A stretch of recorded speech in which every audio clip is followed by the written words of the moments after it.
Hi, this is Linda West with Living Live, and I'm here today with Ramon Ray.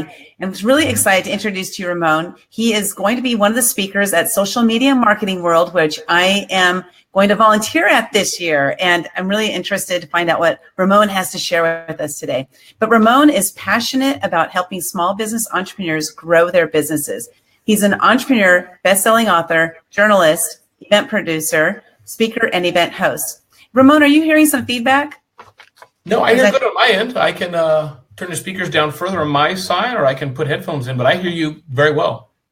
Okay. I'm getting a little bit of feedback, so I'm not sure what that's from. But, welcome, Kim. Good to see you here today. Let's see. I'll just go ahead and keep introducing you there. Sounds good. Ramon is a small business evangelist, Infusionsoft, and editor of Smart Hustle magazine. His third book is an Amazon bestseller, Facebook Guide to Small Business Marketing. So you can get to know Ramon better at ramonray.com. And let's see here. I'm going to put that on the screen here so you guys see. ramonray.com. Check it out. Okay, let's see. We're having technical difficulties, but you know what? We just worked right through them, right, Ramon? Sounds good. And can you hear me any better now, by the way? I put a headphone and it looks kind of silly. Any better or worse? That's perfect. So should I leave it plugged in, or did it have a change in sound that you heard? No change in sound, but I don't hear any feedback. So, okay, so maybe that was okay. Yeah. Good, cool. Okay, cool. Thank you. Okay, Ramon has shared the stage with Seth Godin, Daymond John, Guy Kawasaki, Simon Sinek, Gary Vaynerchuk, JJ Ramberg, Peter Shankman, and other celebrity entrepreneurs. And I'm really interested to find out what that was like. Sure. And he's been interviewed by President Obama in the president's first live Google Hangout. Imagine that. Oh my God, craziness. That's just absolutely crazy. So not only is Ramon an ivory tower geek, but as a former technology consultant, hands-on experience in a variety of technologies, including social media, mobile computing, computer networks, online software, and more. Ramon's expertise is small business technology, marketing, sales, business startup, and his favorite is personal branding. Well, welcome to the show, Ramon. I'm really excited to have you here today. Thank you. And I'm deliriously excited to be here. So thanks for having me. I appreciate it. Now, you guys, if you know anybody who's in business, small business, large business, whatever, if they're looking to do any personal branding or anything with their marketing, please share this video with them, because there's some nuggets that are going to come out of this that are going to be helpful for everybody. Okay, so please make sure that you share this. So first thing I want to talk about is, let's talk about the President Obama Google Hangout. What was that all about? And how did that happen? How'd you make that happen? Well, I didn't make it happen, but I guess I did in a way. But it's pretty cool. I mean, Google at the time, when they were, I guess launching Hangouts and et cetera, they said they put a call to entry out to millions of Americans. 300,000 people applied, and me and 4 others had the opportunity to talk to him. And my kind of slice of the conversation was small business, and that's how it happened. Again, I'm sure it was a bit of a woo factor and a bit of how you answer the questions and who they think could be the most engaging. I'm sure that helped. But that's really what happened. I was interviewed, 2 or 3 times, went up and up and up. They said, we like this. And eventually I hear President Obama's voice, hey, Ramon. So that was pretty cool. That is so awesome. What did it feel like? And was it just no big deal? Because, after a while, people just are people, right? I mean. Well, no, it's an honor. I think listen, my goal is I interviewed President Obama. I hope to interview President Trump, but who comes after him? So I hope to interview every president. So for me, it was an honor. I mean, he's the president.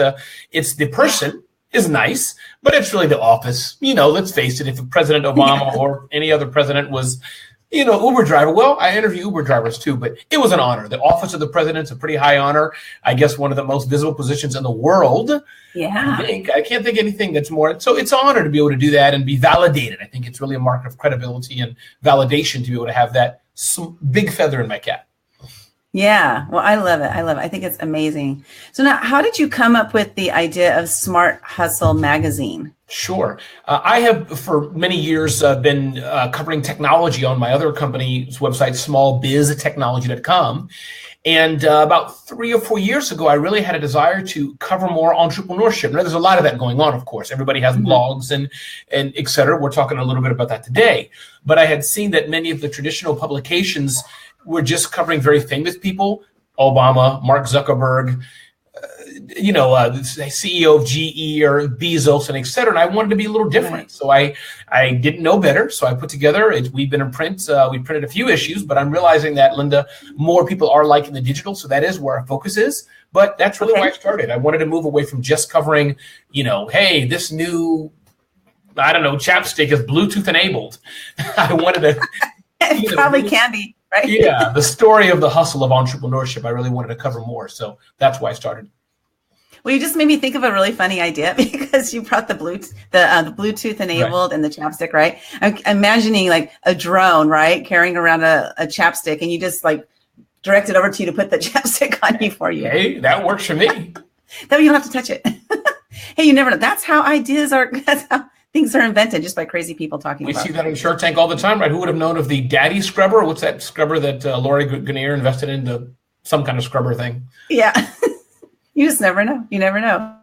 So how did you come up with the idea of, or what is smart hustle? Because hustle means hustle your ass off, right? Like just keep going, keep going. So what is smart hustle?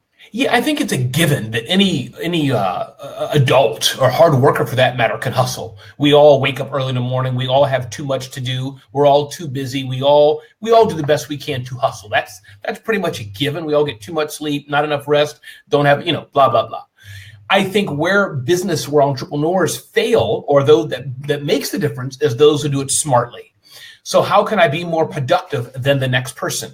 How can I prioritize better than the next person? How can I say no more often than the next person? How the interview I got, last week I was in India with Ivanka Trump. How was I able to get a selfie with her and nobody else did at the time? So I think that's where the smart comes in. How do you innovate, zing when others zang, better than the next person? And again, Linda will have better ways of doing certain things than I do. So not in a competitive way, but let's say we were competitive, all things being equal. How can I be smarter in my hustle? So does that then kind of lead us to personal branding? And because you, like you said, why was I able to and nobody else was? So is that through like maybe your personal branding, your style and stuff? And what is personal branding? That's a great question. And I think that going back to the smart of the hustle, then I'll dive into personal branding. I think that's more the smarter in hustle enables you to have a better personal brand. So I think that's what I would say. I think those who have strong personal brands are often able to hustle smarter and better than others. Not always, but sometimes you can. So I think for me, that's really what I find. I think personal branding, so to me, Linda, it's really about separation. Let's take, give me an example. I'm a spoon manufacturer. Okay. I try to use simple ones that are not like so cool, we're social media people, but I make spoons. Spoons are a dime a dozen. Yes. What can I do? What can I do different? And I can talk about tips and things later if you want, but what can I do different? That when people think of this spoon, the Ramon spoon, they think of the Ramon spoon more than other people's spoons. So that's kind of, for me, personal branding is a mind share lock in the prospective customers' minds. And the last thing I'll add on that point is building a fan base. It doesn't mean people are buying yet. That comes later, and I talk about that. But it's really building a fan base of people that when they think, oh, hustle, probably Ramon, chapstick, in this silly example, and guys know I'm not selling this. I don't get a commission or affiliate fee, just to be clear. They think of Burt's Bees when I think of chapstick. So that's kind of what that means for me. Well, I love that. I had to write this down. So fan base, because oftentimes what happens is when an entrepreneur comes into the game here, they see all these webinars, these seminars, and all these different things that are saying, I went from 0 to 800,000 people in a week. I can show you how to do that. Well, first of all, that's not going to happen for everybody. It might not even have happened for them. Who knows? I don't know. But as far as building a fan base, what do you think would be safe to say for people to, the rate of speed to build a fan base that somebody can say, you know what, I'm on track, I'm doing well, instead of comparing themselves to the 800,000 person? That's such a great, maybe you have a bug inside my office here. I was just talking on another interview with someone about that particular point, comparison. So I'll use an example of my wife. So my wife, first of all, I don't have a bug there. Okay. Just so everybody knows. Thank you. I'll use an example of my wife. She has an Instagram. She is, as it were, but retiring from, moving on for being a homeschool mom full time. She's now no longer doing that. Our kids are older now. Okay. And compared to most, she has a very small Instagram following of mainly ladies who happen to homeschool their children. Compared, as you're saying, to the 50,000, 100,000 celebrity following. But those hundreds and maybe over 1,000 by now of people she has are so engaged and dial in. So here's what in a nutshell. Instead of having 10,000 people who follow you loosely, give or take, maybe care about you, and you get a 1% engagement to get a little geeky, I'd rather have 1,000 people, 500 people, 2,000 people, and 80% of them are in my jam.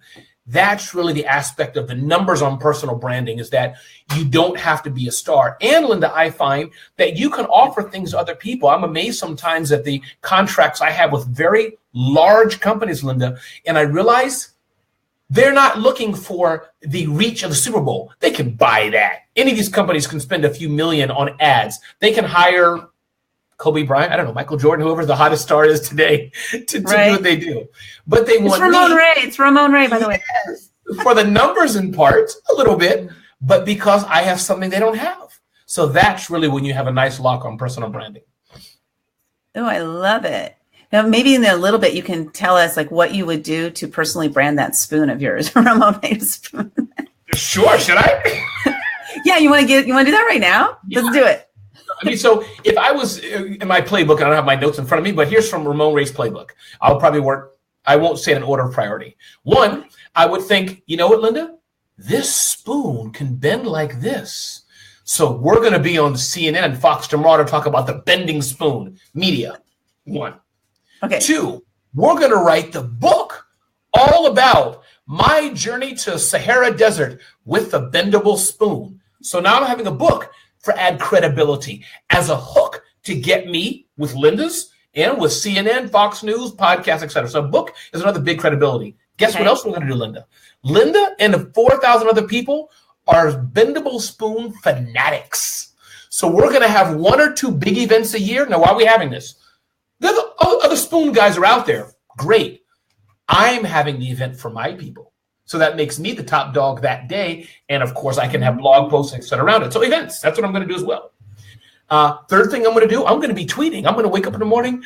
Good morning, everybody. It's Bendable Spoon Ray. Have a great day with your spoon. So I'll stop there. I can go on.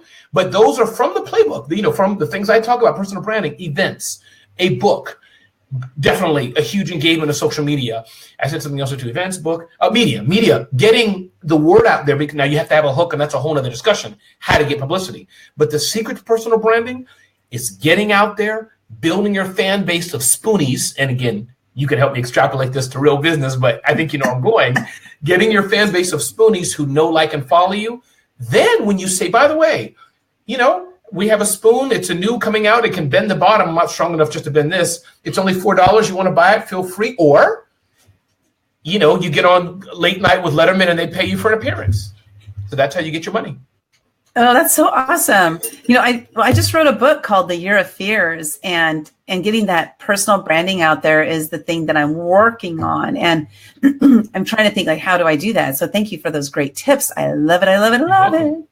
And do you have any other tips for our viewers that can help them, hone in on their personal branding? Sure. I say one, be a good networker. I'm a firm believer, and this goes back to the woo factor, that if you rock your personal brand well, it will go far. Me and you, Linda, are now connected, and you keep making connections like that. I think I wrote 2 days ago or so on my Facebook page and LinkedIn, be persistent, but don't be a jerk. Well, also, connect with people, but don't be a jerk. So the other thing are images, Linda. Look at your awesome background. Now, your background is much better than mine, but you have such a nice background and imagery around you. I think that's part of personal branding. That doesn't mean you have to be perfect the first time, but I do think those of us who are moving up in the personal branding, going back to my spoon example, how do I take a picture with my spoon? Is it engaging? And it sounds silly, but over time, as the Lindas of the world and other people of the world are saying, should I book Ramon? Should I talk to Ramon about what his knowledge is? All they see is the picture. At first, all they see is what you tweeted at last. So make sure that looks professional and good to be attractive to the Linda West of the world. I love it. Well, you brought up the background. So I do have a question on that. So say, for example, like this is my background now, but eventually I want to change it up. So if I change it up, will I taint my image? No. How do I do that? That's more of a political statement, in fairness. So it depends on, you, like if, for example, if I'm associated with you as the purple lady, your branding, here what I see, that could be your shtick, as it were. You look at Steve Harvey, somebody I love his show. Yeah. It would look weird to have Steve Harvey in a pair of jeans and a t-shirt. I think he's known as perfectly manicured nails, perfectly suited. Yes. That's his jam. Yeah. Now, Gary V, what is he? He's jeans. Pretty much a t-shirt guy. That's all he has, a t-shirt on. So I think that the look, Linda, I would first focus on the content and your DNA. Do you talk slow or fast, or do you love social or not? Me, I talk kind of fast, and things aren't perfect. I don't mean to be that way, but that's just how it is with me. So the background, it's a good question. No, I think for a larger company, as you're growing, Starbucks, they have to have the lady, in the Starbucks logo. Right. That shouldn't change. But for you and I, we can change how we look a bit, I think. Okay, cool. And then you brought up another point. So I love these things that are coming to my mind as you're talking. Okay, so talking about the slow and fast, and I know that there's different ideas or concepts of that. And so, slow and fast, it doesn't matter, right? Just be you. If you're a fast talker, be a fast talker. If you're a slow talker, be a slow talker. If you talk slow, like sometimes I slow down and sometimes I talk fast, it doesn't matter. It's like, so what's your opinion on that, or your thoughts on that? Yeah, it's a good question. I think that be you for sure, first and foremost. But I also think two things are important: being empathetic to others, or being cognizant of others. And some things we have are, hopefully it's not too egregious. I think that's an English word, but too bad. So I speak fast. Right now, I think I'm speaking okay for you and your audience. Now, if you were to tell me, let's say English wasn't your first language, it may not be, but I think it's your first language. Yeah. English wasn't your first language. You said, Ramon, and you said 2 or 3 times, Ramon, can you repeat that? Ramon, can you repeat that? I have to not be me. I have to slow down. That's my problem. Or when I go on stage and speak, I speak all over. Linda, I try to be aware that I am on stage speaking to an audience, so I try to slow down and better enunciate my words. It's an exaggeration. So I think be you, but understand the rough edges that might need to be better. And this is a little different answer, Linda, but I think of finances as an example. It's a weak area of mine. Okay. I'm doing better in finances. I'm trying to look at my numbers, looking at my reports. So it's not quite what you mean, but that's a rough edge to me. So I'm doing better in that. Not, I can just do what I'm doing. No, I need to do better, if that helps. Yeah. Bit. I love that. And finances are my thing too. I actually, in my book, it's called the seven lessons I learned, during my year of fears. And number 1 was budgeting. Oh my gosh. Because I didn't want to look at the numbers, because if I looked at the numbers, that would tell me the truth. I hear you. So sometimes I think we avoid those things that we really don't want to know the truth to, right? Okay. So do you have any other tips regarding personal branding that you wanted to share with us? Sure. I think another thing, Linda, that's great is the aspect, and again, people don't yawn, social media. Yeah, we all have it. We all use it.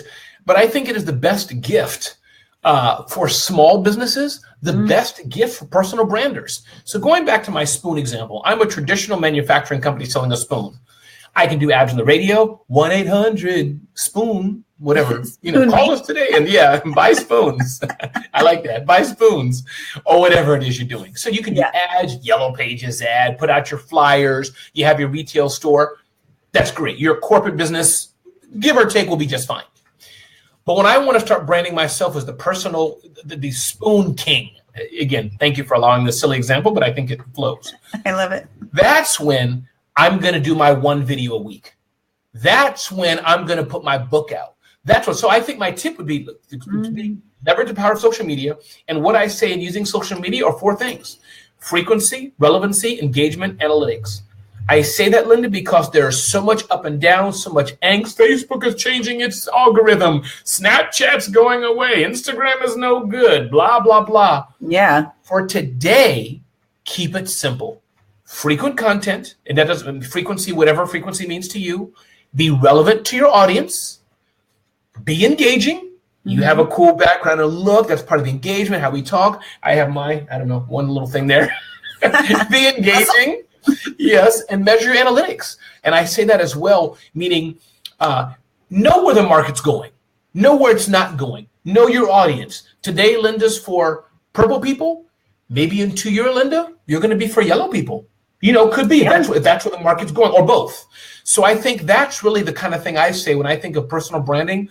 The social media is the best gift that we have. Yeah, we're not CNBC, NBC, and all that. They have big audiences because they've been doing it for years.